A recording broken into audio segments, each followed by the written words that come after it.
What is up, everybody? Welcome back to the Debbie Real YouTube channel. We're back with another Dynasty price check. I like doing these videos because it gives you a one-player view of someone out there in your Dynasty league, value of a quarterback. And that quarterback is going to be Trevor Lawrence. So we're going to be looking at Trevor Lawrence this week, talking about where his Dynasty values are both in Superflex and one quarterback, what his Dynasty outlook looks like, give you guys a little analysis of what I think you should be doing. Are you buying the dip? Are you going to kind of get out now while you can? And, is there hope moving forward, with this offense and these weapons around him? So we're going to be diving into a full Trevor Lawrence profile after the intro.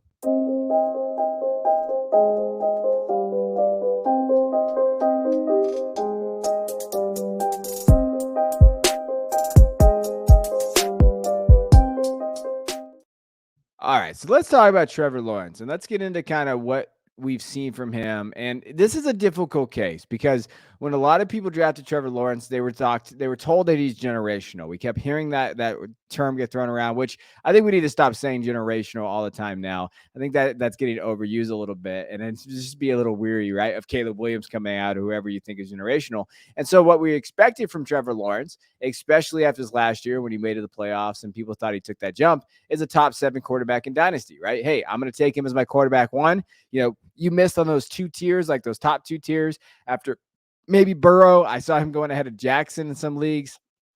So Herbert in those areas, right? But hey, he's my quarterback 1. I'm going to be able to use him and contend. That's what a lot of people thought coming into the year. Now that we're here, when we're looking at his overall fantasy performance right now, QB 17 is not great in terms of just overall fantasy points at 125. He's essentially in that same market, quarterback 17 to 20 in points per game. When you're looking at what he's putting up, is 15.6 fantasy points per game. For perspective, Josh Dobbs is putting up over 17. Russell Wilson and Jordan Love and Brock Purdy are all putting up over 17. So when you're looking from like a fantasy points per game perspective, he is not performing what he needs to do. Sam Howell is like a top 7 quarterback right now, and he's outproducing Trevor Lawrence exponentially, right? When we're thinking of what he can do, he is really outperforming Lawrence. So that hurts us, right? If you're a fantasy manager out there and you have Trevor Lawrence as your quarterback 1, and you don't have some of those other guys I just mentioned as your quarterback 2 in Superflex League, that's not good. He has only finished as a top 12 quarterback 3 times this year, and those finishes have been 10th, 11th, and 8th. And 2 of them were against the Colts, and 1 was against New Orleans, and a down week for quarterbacks overall. He's only thrown 2 touchdowns in 2 games this year, right? So when you're thinking of 2 touchdown games, that was Indianapolis both times. Outside of that, he has not looked good. Against San Francisco, he had one of his worst games as a professional quarterback. He got sacked 5 times. He threw 2 interceptions. He lost a fumble. And when you're looking at Lawrence too, he has 18 fumbles of his career. And that is the most, more than any other player. Lamar Jackson has the second most with 11. So when you're thinking of like his, fumbles, that's not great for what he's doing in terms of just turning over the football. And that's not going to be good for his fantasy production. So okay, when we think of the scheme, what's going on in Jacksonville, Doug Peterson is a very, very solid NFL coach when it comes to offensive scheme, but something's not clicking right now. From a running back perspective, Travis Etienne has struggled. A lot of it's that offensive line. I will say that offensive line, giving up those 5 sacks this last week, they've had to shift around a little bit of guys due to suspension. Anton Harrison is starting there at right tackle. You have some other guys in there because of injuries that have not been great. So I think that offensive line is probably one of the biggest proponents of why this offense is struggling. They kind of swung and missed on Tank Bigsby, who has not really been able to see the field and not produced. From a wide receiver perspective, we know the narrative. Calvin Ridley came out and they thought he could be the wide receiver 1. He has not been able to kind of turn back the clock, right? We have not seen that from Calvin Ridley. Christian Kirk is a fantastic wide receiver 2, but he's being asked to be a wide receiver 1 in this offense right now with Ridley not performing, and Kirk isn't that guy, right? I think he's a target hog, but I don't think he's a fishing hog. I don't think that he's really going to push this offense to new heights, and Trevor Lawrence needs that right now, and I think they are struggling to create separation. Zay Jones recently just got arrested for battery. So what is Zay Jones' outlook moving forward on this roster? After that, Elijah Cooks, Tim Jones, other guys that are out there on, the Jaguars depth chart, it does not look good this season in terms of that wide receiver room. Some other guys too that we can mention, Jamal Agnew is obviously there. Other guys, Parker Washington, Jalen Moore, they're on the IR. So what do we expect? You're probably going to expect some Evan Ingram. If Zay's going to be out, you're going to expect Evan Ingram and Britton Strange from the tight end position. Evan Ingram has proven he can be a tight end one. What that means in fantasy, I don't know, something, but not necessarily like a top 5 tight end one. Then Britton Strange is there, fun rookie, athletic. But I think from just an offensive perspective this season, I don't think they have it. Now, next year, I think, it's not for sure. Ridley's coming back. They could go out there and try to really get a wide receiver one. Imagine T. Higgins on this team, right? Or somebody out there that's going to be open in the free agent market. I mean, that would be a fun pairing. T. Higgins, Trevor Lawrence. Then you have, Christian Kirk going to just be that solid producer. That is fun. But for this season, I think that they're going to struggle from an offensive standpoint. I think one of the big reasons why Lawrence is struggling is because of his lack of weapons there. Now, from a dynasty perspective and his outlook, let's just talk about what his value looks like right now.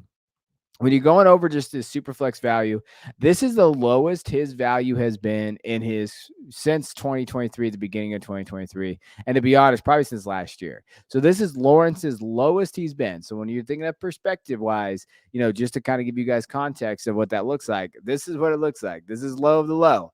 Now, when we're looking at values, so, the biggest thing that I will say when you're talking about trade values and where that comes from, when we go over like all the different sites, so Keep Trade Cut has him at quarterback 8.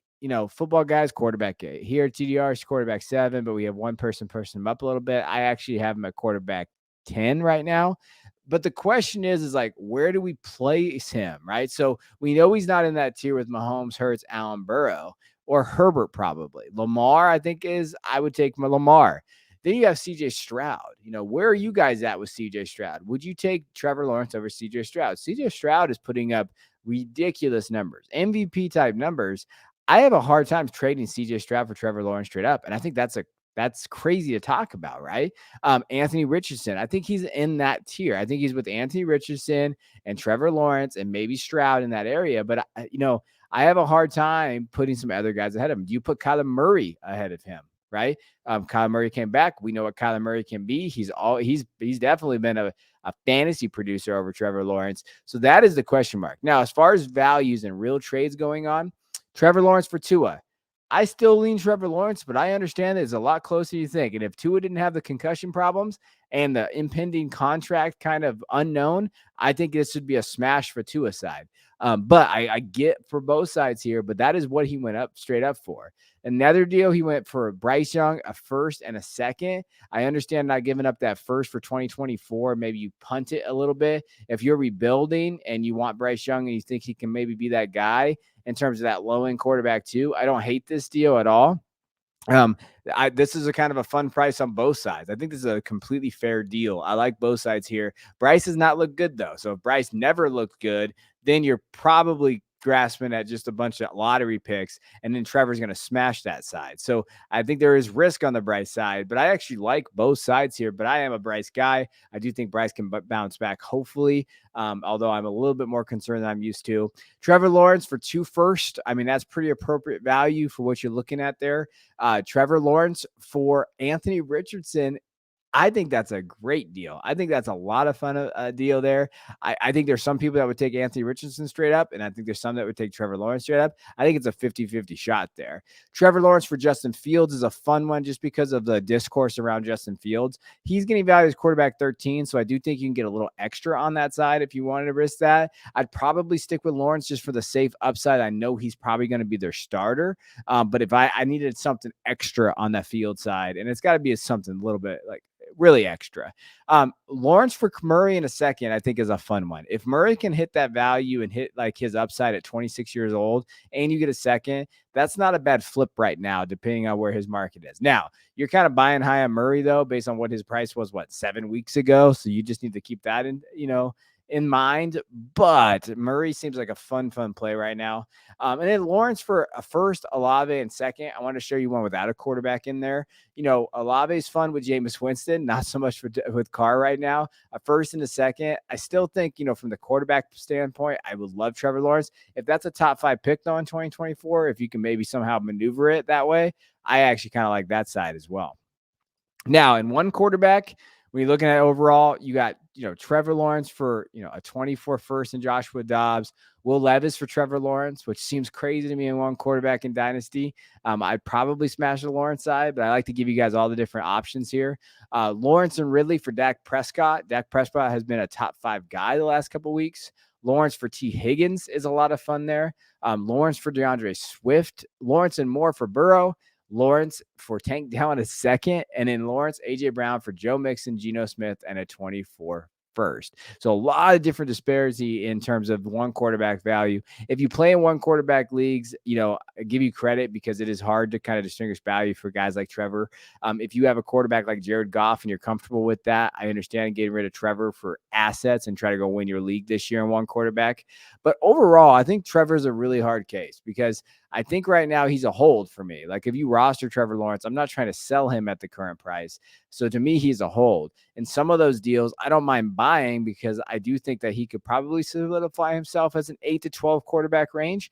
Will he ever get higher than that? I think that's what you have to ask yourself. If you're buying Lawrence, do you ever feel comfortable him getting above that top 8, in that 8 to 5 category? Can he win you fantasy matchups? And right now, I don't think he can. Now, can he bounce back? Absolutely. I believe in Lawrence and his value, but that might not be till next year. He might be able to win. They're first in the AFC South, and they kind of string together some wins and make the playoffs again. But from a fantasy, perspective, which is what we play, he might not. He might be till next year till he gets that real wide receiver one. And there is a chance you can go get Kyler Murray in a second, and you're like, hey, I'm just going to ride Kyler Murray. I love this train. I could go try to win now if I'm a contender, get that second and collect that asset. And that might be how you kind of look at Trevor Lawrence if you can get one of those guys. If you can tier in those tiers and kind of move around in those same tiers and get a second back, that is probably the way to do it. So appreciate you guys tuning in. Hit that like and subscribe button. Let me know in the comments. Are you trading? Are you buying? Are you selling? Do you have your trades out there right now, or you want to kind of run some trades by me? Feel free to drop them in the comments and I will chat with you guys. Appreciate you guys.